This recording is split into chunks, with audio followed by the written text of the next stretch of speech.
Division Superintendent Dr. Edna C. Leal, and the principal of Candon National High School, Dr. Pasita Basabas. Our ever-loving and dedicated, blooming members of the faculty and of staff, our proud and loving parents, ladies and gentlemen, special greetings to you, my dear graduates of Candon National High School 2013. Congratulations and well done.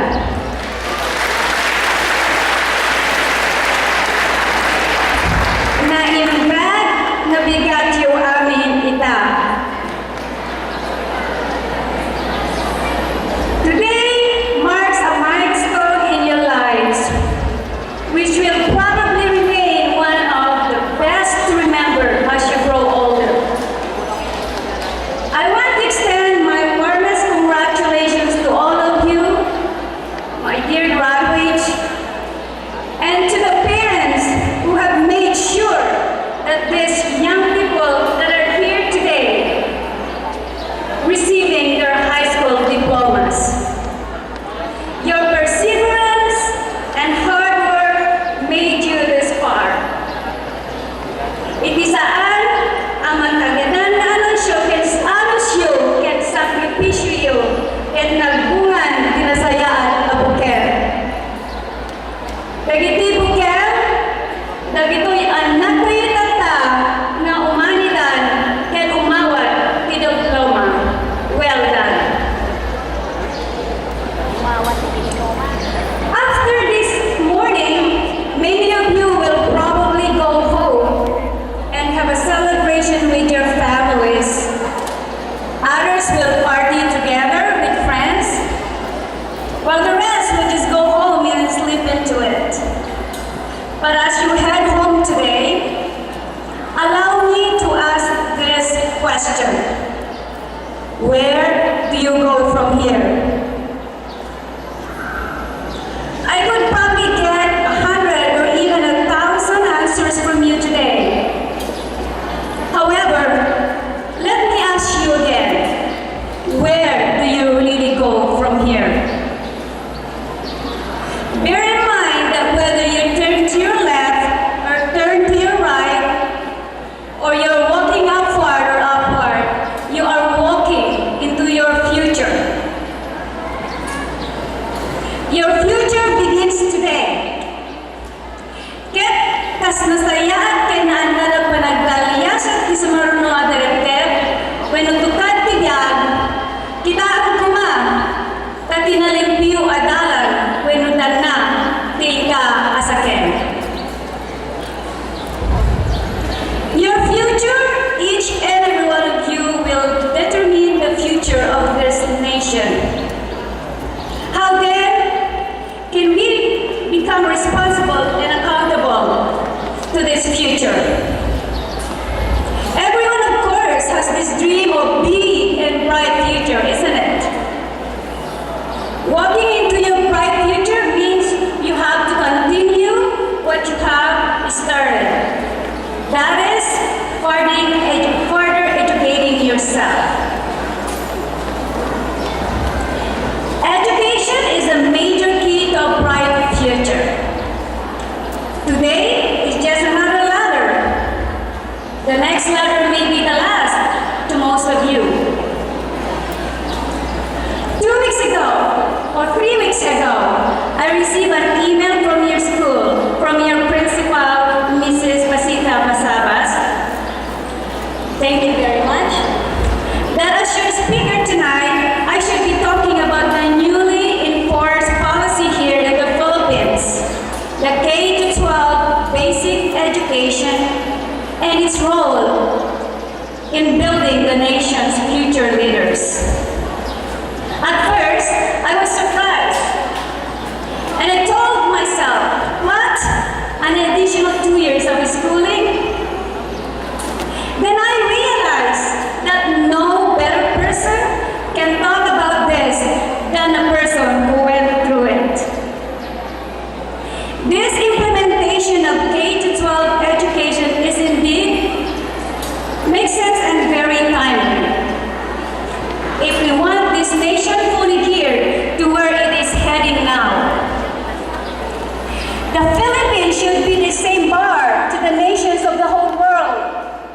when it comes to education in order to be able to compete globally.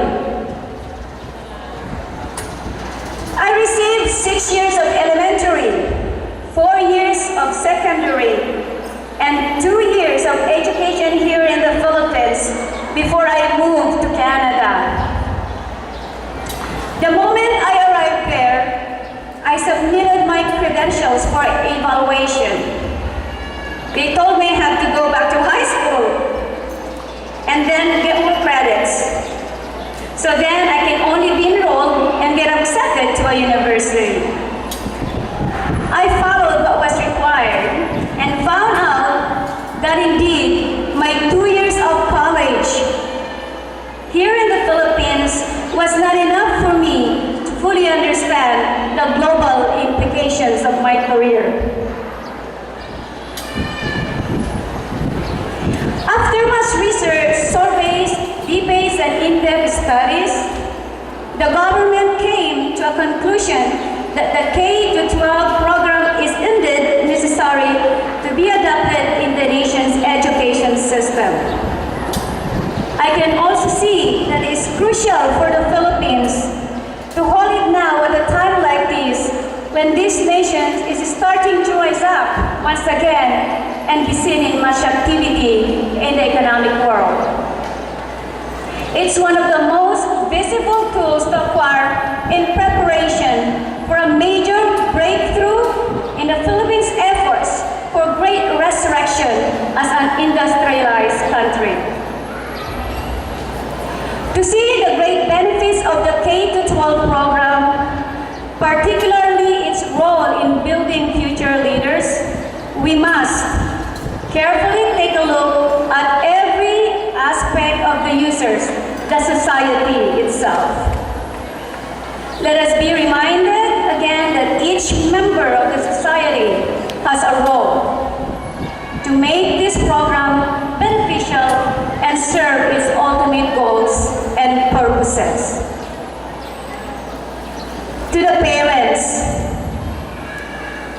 it is now necessary for you to grasp and understand why you have to accept and face what is at hand. Ti masakbayan, ti puunan, ti agdaman. Saan kuma nga bareng-barengen, nga kas ipes nga buker. Ket pananube man ti masakbayan, ket ada kalman, ket agdamanan. Your future is at stake and how it affects your lives and families. 2 years of educational schooling means a lot, my dear parents. It is an extended burden to bear, extending you to the limits. However, you must be strong, stay positive, and work harder as ever before if you want the dreams of your children come true. As you pour out your lives and your resources to your children, your role in shaping their dreams is not to be taken lightly. Dream big with your children. Implant in their hearts and minds what kind of future awaits them. Allow yourself to develop a partnership of working towards the dream. I remember my father, my 4 siblings, and we call him the dreamer. Oftentimes in our bedside at night, he spends so much time talking, calculating, and planning on how we can all be able to go to college and get a degree. Our parents made a lot of sacrifices. Our mother left home and worked abroad as a caregiver in order to augment our family's income. Looking back now, I am so grateful and proud of my parents. I can sense that a lot of you parents who are here this morning are no different than my parents. Stay vigilant. Open your eyes and your ears to what is happening in your children's lives. Stay tuned to what the government is doing in relation to this program. Don't get intimidated to voice out your opinions. Watch closely on how resources are being diverted.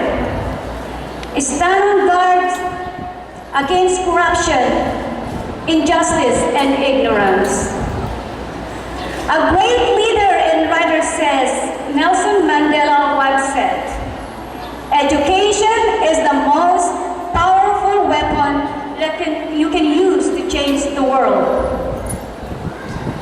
To the educators, I salute you and forever honor you for the career you have chosen. Leading this nation to make us see the need and make it happen is a tedious work.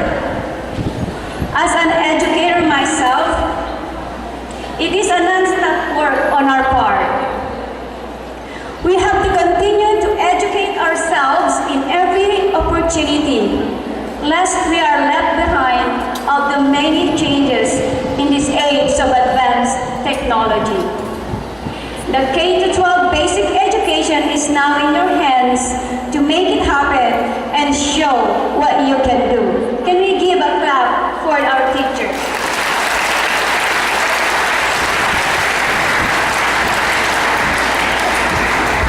My fellow educators, have you been ready?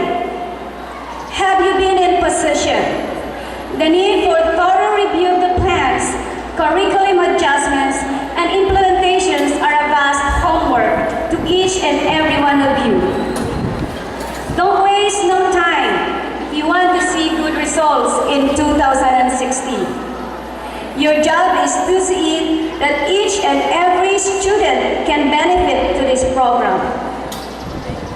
Keep in mind that each student holds a potential to succeed, regardless of the economic situation. The CNSS is now the home of the 7th grader, and in the next 6 years of learning, interacting, connecting, exploring, growing, and dreaming. As an alma mater, that is also called mothering. May you not only impart knowledge, but also guidance, direction, and support. Oh, as an educator, you are so priceless. To our government leaders, you have seen the need and you made it happen. K-12 is compulsory to the education system in the Philippines for a lot of reasons. You found it crucial and beneficial for this country to be able to run to the speed you are now. The Philippines is no stranger to this transforming reality. More than ever, your country recognizes your role in society, government, and the economy. And so we are investing heavily on you, putting our hopes in each one of you. Department of Education Secretary Brother Armin Luis says, in education alone, we have introduced changes which aim to equip you with more relevant knowledge and skills for the new economy. The K-12 basic education program is a massive upgrade of lessons, subjects, and methods to ensure we are honoring your gifts to maximize your potential. You are the heart of this upgrade. In helping you grow to be the persons you are meant to be, we are building a nation's future. The fruits of these efforts will take years before they yield fruit, but they will definitely affect with positive force all sectors of society. You have the capacity to affect these changes. I pray that you relentlessly seek and build better lives for yourselves and for the larger community around you. Frederick the Great re-emphasized the role of education in governance when he said, "Uneducated people can be easily governed. The timeline is in phase with government programs like massive efforts in eradicating graft and corruption. The world is finally seeing the Philippines in a different view. Foreign investors are getting excited. Filipinos around the globe who almost gave up hope are finally seeing the light. To continue the momentum, the government must carefully strategize when implementing the K-12 education system to achieve its purposes. Put aside selfish ambitions and work together to bring this next generation into a place where the world can see Filipinos leading with a newfound courage and dignity. I speak on behalf of millions of Filipino parents looking up to you for good governance. That the K-12 education program is a decision that was born in consideration of the very heart of every Filipino working parent whose dreams for their children is causing them sweat, blood, and tears. The government has allocated budget to support this program through the Department of Education. Please continue to look ways in assisting our people and to the parents and students who do not have the financial means. Increase scholarship funds, bursaries, research fundings, and government loans to parents and students. Please encourage private sectors to get involved into this program by sponsoring scholars, buildings, books, and many other needs.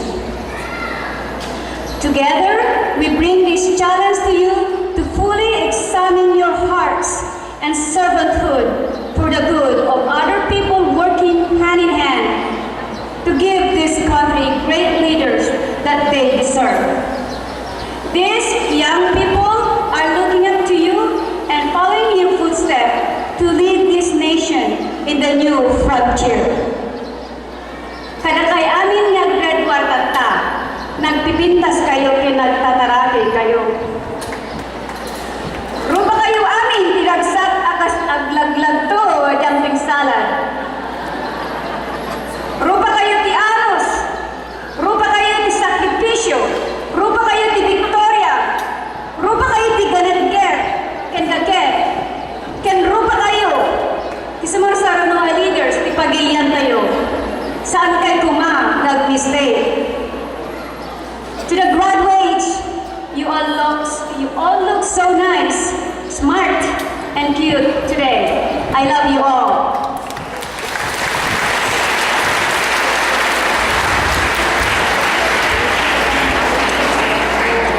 To the graduates, please allow me to talk to you like a mother and a teacher this morning.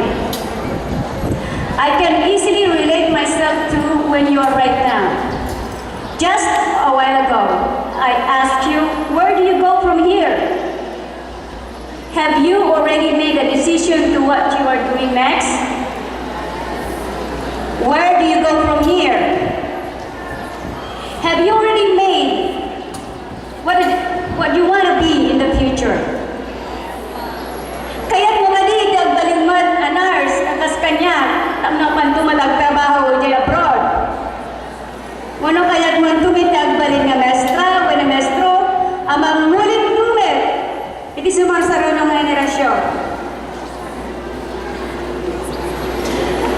Kitam, tadi ka magna, tidalan, amang yawawan, tinarampaya, amasakbayan.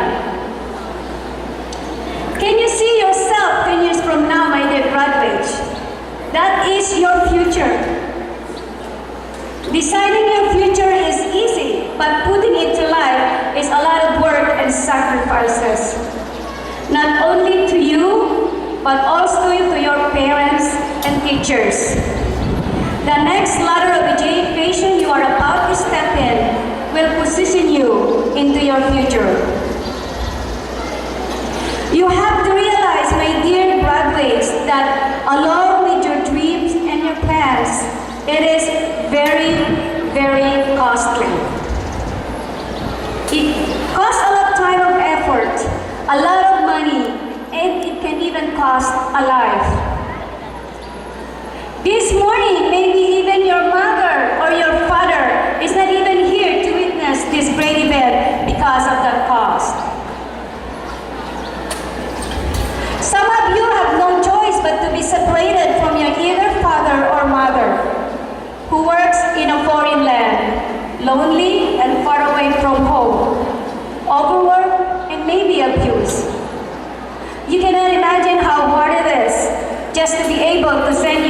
the monthly allowance.